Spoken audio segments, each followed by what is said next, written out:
Magandang araw muli mga kamag-aral at kabulay sa salita ng Diyos. Tayo ngayon ay magtutuloy at ito naman ay sa ika-4 na araw ng paglikha ng Diyos. Okay, balikan natin ang ating PowerPoint. Yan. Okay, so siguro ating mabilis lang na reviewin nyo hanggang sa third day ng mga nalikha na. Una, alam natin na yung may tubig na binabanggit sa simula pa lang ng paglikha at hinati yon sa magitan ng tinatawag na firmament. Ito, yan, yung firmament na yan. Bagamat, ah, yan ang paragang kailangan nating matuklasan kung merong mga sources tayong pwedeng tingnan. Kung ano yung nature ng firmament na yan. Kasi it seems hindi lang basta space yun. Hindi basta kalawakan. Iba yung open space na ating na ginagalawan ngayon. At itong open sky na ito, hindi siyempre ito yung so-called outer space na binabanggit ng iba. At yung hiwaga pa ay ano nga yung waters above. Yan, yun yung mga ayun ba ay nag-exist pa. At kagaya na banggit ko sa last nating episode, kapag ba tumitingin kayo, kagaya ngayong araw na to, parang kagaya niyang nasa sa background ko, blue ang tinatawag nating sky. Pero bakit nga blue, no? Then pagtingin naman natin sa dagat, blue din. Marahil dahil ba ng liwanag, Ah, sabihin natin, nagre-reflect ba ang isa't isa? Or, pwede rin ba yun talaga yung quality o property ng tubig pagka na naliwanagan, na may liwanag, ang reflection nito sa ating mata ay blue. Pagka yung pangmaramihan at ika nga ay merong background.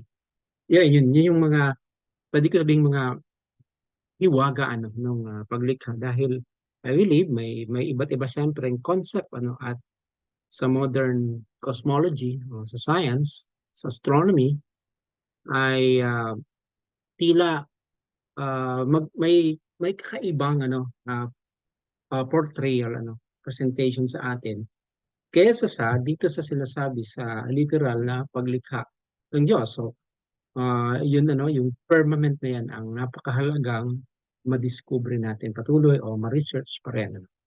By the way, tuloy ko na. So sa third day of creation na nalaman natin na yun nga yung firmament, yung hinati yung tubig na nasa sa ilalim ng firmament o ng heavens sa ginawang mga dagat yung gathering, and then lumabas na yung dry land o yung lupa. Pwedeng sabihin natin ito na rin yung mga continents na meron ang earth, yung tinatawag nating earth. And then, yung ginawa pa ng Diyos sa ikatlong araw, yung paglikha ng mga puno, mga halaman, at mga damo. So, ginahandahan ko na lang konti. Kumuha lang ako ng image sa internet. Yan. So, of course, malaking malaki yan para lang to represent yung sinasabi ng Bible dyan. Ang mahalaga, ang sinasabi ng Diyos, mabuti. It was good. Okay, so yan yung mabilis na review. Gamat meron pa rin tayong parang sabihin natin question about the firmament and about the waters above. Ano yan? Okay? Sige, ngayon, dako ngayon tayo sa fourth day, sa ika-4 na araw ng paglikha. Okay? Yan, mali pa rin sa New King James Version. Sabi sa fourth day, basahin ko, verse 14. Then God said, "Let there be lights in the firmament of the heavens." Oh, to divide the day from the night, and let them be for signs and seasons, and for days and years. So, merong nilikha ang Diyos na mga liwanag, lights, yung binanggit dyan.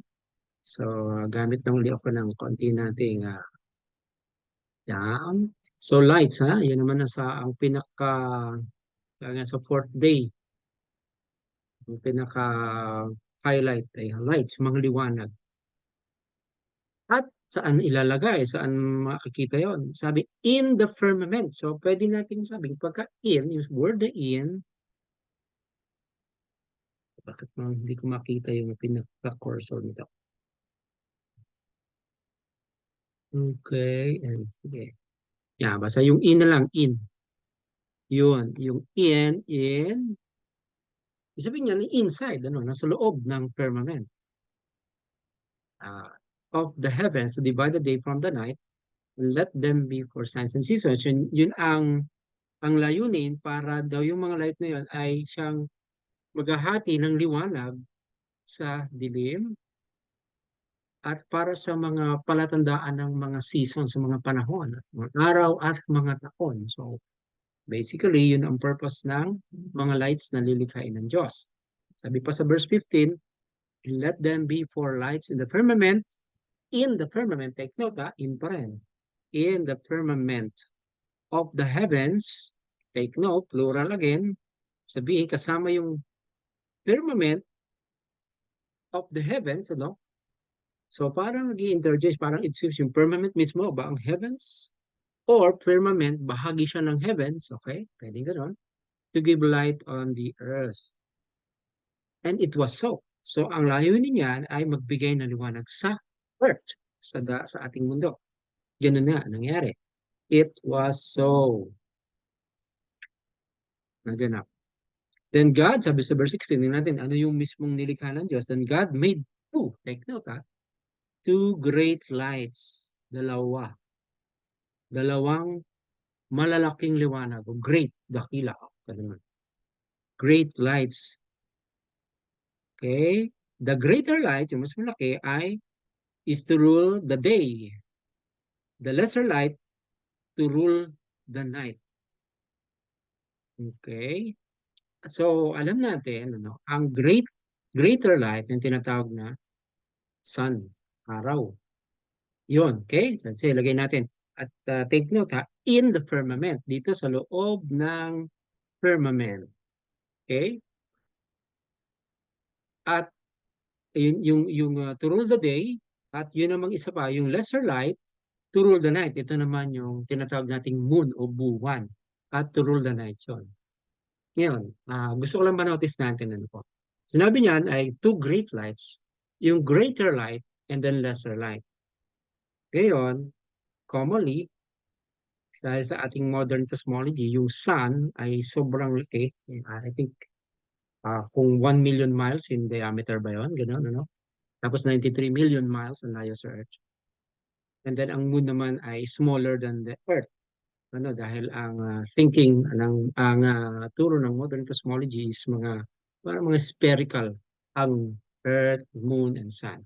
Pero take note of this, ano, it doesn't necessarily mean yung greater light ay malaki, mas malaki kaysa doon sa lesser light, kundi yung intensity.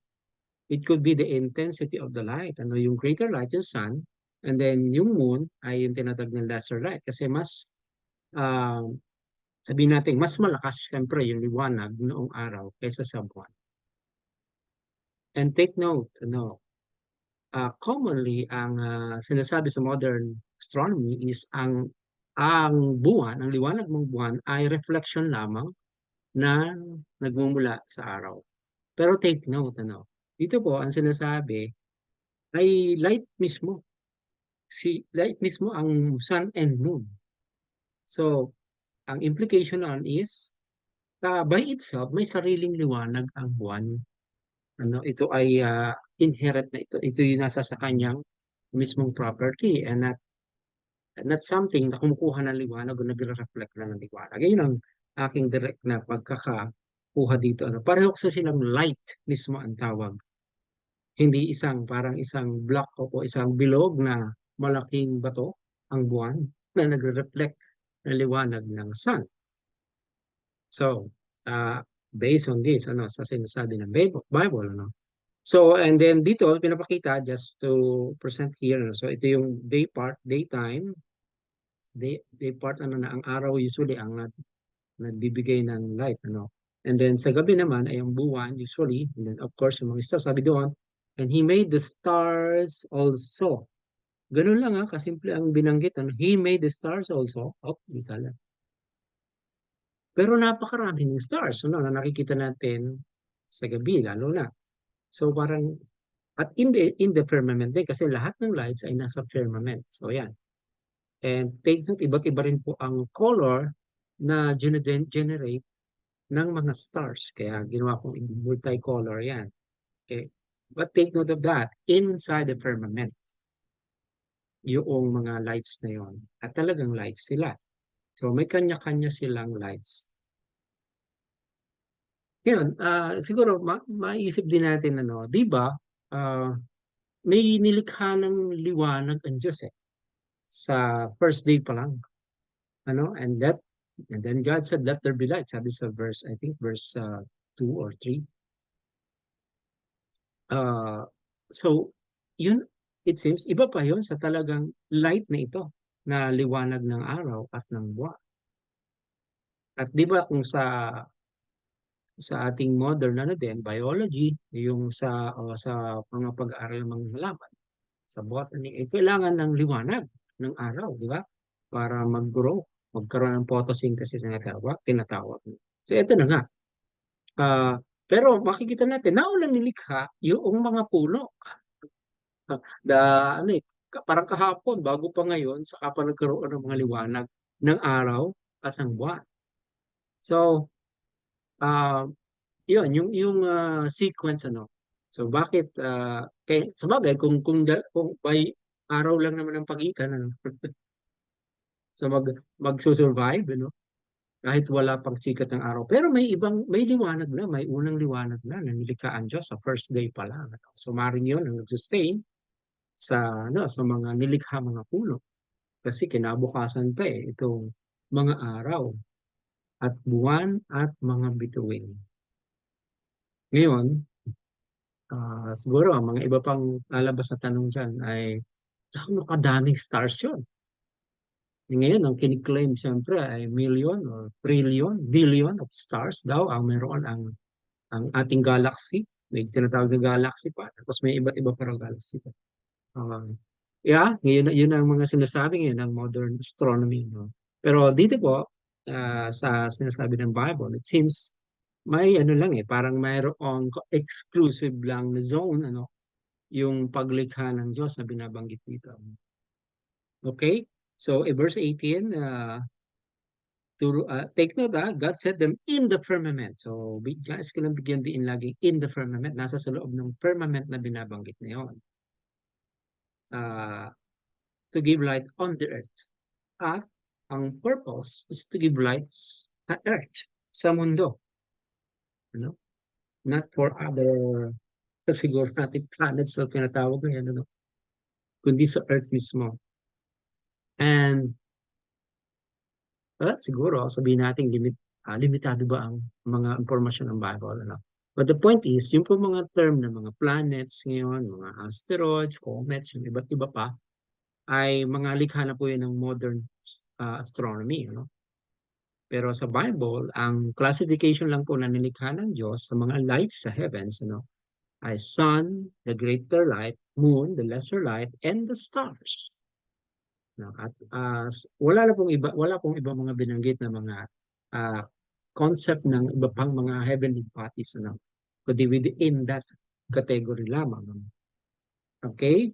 So verse 18, to rule over the day and over the night, and to divide the light from the darkness. And God saw that it was good. Again, it was good. So the evening and the morning were the fourth day. So sa paapat na araw, yun ang nilikha ng Diyos. Yan. So marahil po ay mas nag-create ito ng mas marami pang tanong sa atin. Ano? Kahit po ako, syempre sa habang aking pinagbubulayan nung una ito ay, aha, um, parang may something na hindi consistent, ano, sa present na astronomy na sinasabi. Ano? Well, nasa sa atin po yun ano, may mga iba't iba pong mga explanation diyan, yoong naka-focus sa biblical cosmology, kagaya itong binabasa natin. And then ngayon sa present na tinuturo ng modern science, modern astronomy, kung ano ang nature ng mga nakikita natin. Yung distances nila, yung laki nila, puro mga ano po yun, siyempre mga estimation, ano. Pero kung base natin from the Bible here, no, it seems na doon po yung sense of exclusivity, you know. And then yung yung tanong na ano nga ba ang nature nitong firmament nito? Ito ba ay space lamang or something na mag-hold ng waters above? Okay? Yan. At yung ating, sabihin natin, common observation natin day to day, sa moon and sa stars, the sun, uh, could it be na hindi talaga ganun kalayo, ano, o kalaki ang mga moon, stars, ang sun, lalo na, kagaya na sinasabi ng modern astronomy. And ano ba yung ating kakayanan to verify? Yung bang mga, sabihin natin, nakikita natin mga pictures, images, are all real pictures? Okay? Ng mga sinasabi na nakikita sa mga sa outer space, or ito po yung isa idea, could it be mula po nang magkaroon ng ma-invent ang computer, ay nagkaroon na po ng iba't ibang possibility na maka-create ng mga computer generated images o mga CGIs na kahit na magpe-present lang ng isang sabihin natin isang reality, pero it is still uh, uh, kailangang ma-verify pa kung totoo ba talaga yan. Okay? Pero from here, mula po sa Biblia lang, ay may sense of exclusivity at parang closed system, ang nilikha ng Diyos na earth at yung mga other creation nito. So, we'll still continue to investigate sa ating pagbubulay ng salita ng Diyos.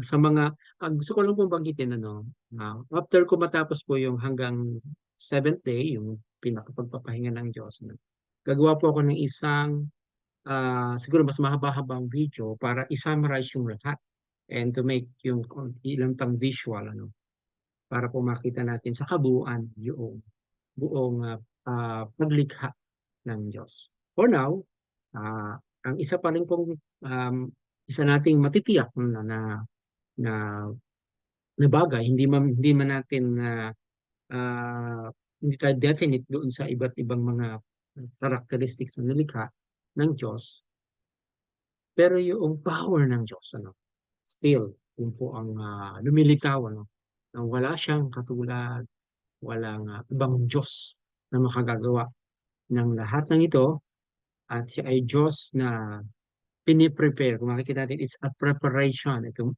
mga araw ng paglikha para sa huling lilikhain ng Diyos. Walang iba kundi ang tao, tayo po, na siyang pinaka-special sa mga nilikha ng Diyos. Well, hanggang dyan lang muna po, So, I still believe, na yung mga araw na binabanggit dyan is literal 24 days, Sabihin natin, ano yun?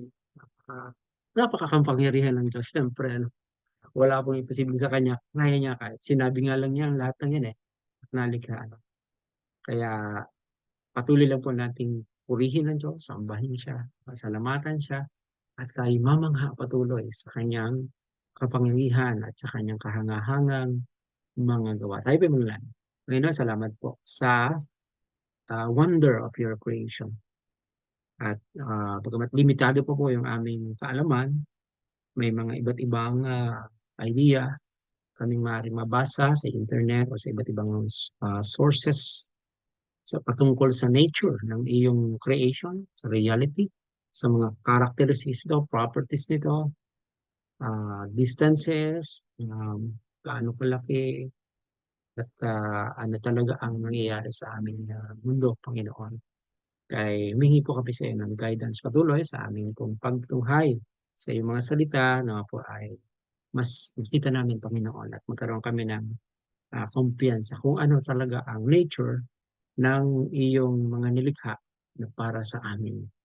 At sa gayon ay mas maipahayag namin sa iyo yung aming pagpupuri at pagsamba at pagkilala na ikaw lang at walang iba, ang Diyos na tunay. Salamat po. Pagpalain mo po ang bawat tumunghay sa episode nito.